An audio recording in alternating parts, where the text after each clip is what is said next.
Every great movement has its famous founder, right? The visionary who kicks the whole thing off. But here's the thing. Behind every visionary, there are the builders, the absolutely crucial, and yeah, often unsung figures who do the hard work of turning a brilliant idea into something that can actually last. So that brings us to the early Christian movement. We all know the names of the apostles, of course, but just think about the logistics for a second. How did this small, often persecuted group manage to survive, let alone grow into a global faith? Who were the project managers, the troubleshooters? Who were the people on the ground actually organizing all that chaotic energy into a real community? Well, the answer, or at least a huge part of it, lies with two really remarkable men, Timothy and Titus. These guys were the next generation leaders, and they were handpicked by the Apostle Paul, not just to spread the message, but to build the very structure of the church itself. Now, these two weren't just assistants or interns. No way. They were Paul's most trusted co-workers.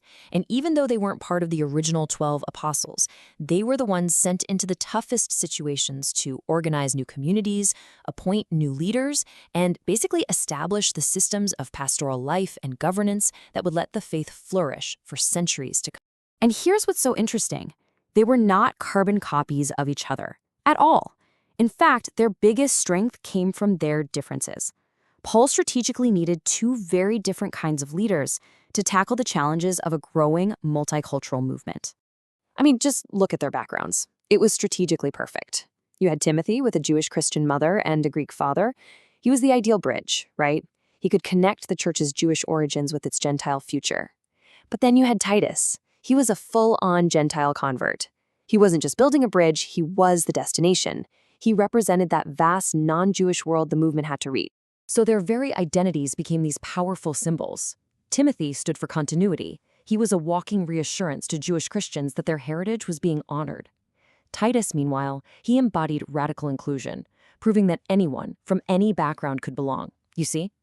To grow, the movement desperately needed to send both of these messages at the exact same time.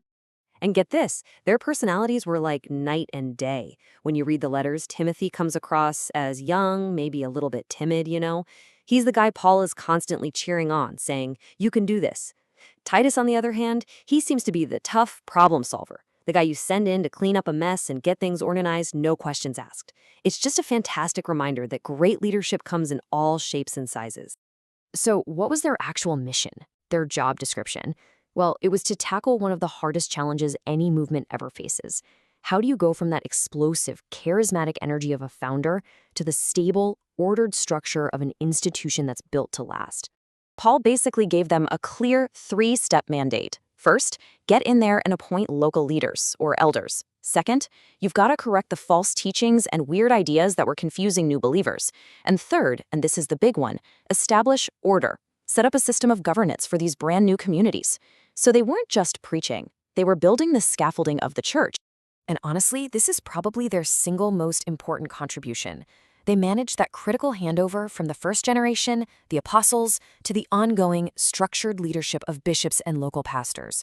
Without that bridge, the whole movement could have just fizzled out when the founders were gone. Now, the letters Paul wrote to them, they weren't just personal mail.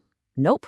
They became a public playbook, a kind of manual for Christian leadership that's been used for 2,000 years. And they're just filled with advice that's incredibly practical and, well, deeply human. Just take this famous line to Timothy, the younger, more hesitant one. Paul isn't just giving him a pep talk. He's laying down a principle for the whole church. Judge leaders by their character and their example, not by how old they are. What a powerful statement about empowerment. But this playbook, it isn't just about high-level strategy. It's also deeply personal. It gives us these wonderful, humanizing glimpses into their lives. For instance, we find out that the great Saint Timothy struggled with his health. He had stomach problems. Paul gives him this really practical medical advice. And this little detail is just incredible because it reminds us that these were real people with real problems.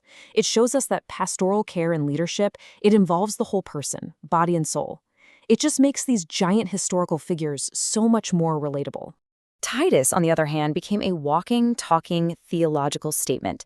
See, Paul specifically refused to have him circumcised, which was a huge deal at the time, a massive controversy. By doing that, Paul made Titus a living, breathing symbol of one of the church's absolute core beliefs, that salvation is a free gift of faith, open to everyone, not something you earn by following a set of religious laws. Titus was the message. Okay, so why are we talking about two ancient church organizers today? Because their story is absolutely packed with timeless lessons about leadership, community, and, how to build something that truly endures. Their legacy is really a powerful masterclass. We learn that every movement needs both the passionate spirit of a visionary and the solid structure of a builder. You need both. That true, impactful leadership isn't always about being in the spotlight. A lot of the time, it's found in that steady, unseen service. They proved how vital mentorship is for making sure a mission carries on. And maybe the most human lesson of all is that you don't have to be perfect. God works through our weaknesses, and true faithfulness is shown just as much in the small, grinding, difficult tasks as it is in the big, glorious ones. Ultimately, that's who Timothy and Titus are. They're the patrons of the unsung builders. They are the quiet pillars holding up the entire structure. Their legacy is this powerful reminder that history is shaped just as much by the steady implementers as it is by the famous visionaries. And that leaves us with a final question to think about, one that applies to pretty much everything. For any organization, any cause, any movement you really care about, what's ultimately more critical for long-term success? The person with the brilliant initial idea, or the people who come after and patiently, faithfully build it to last?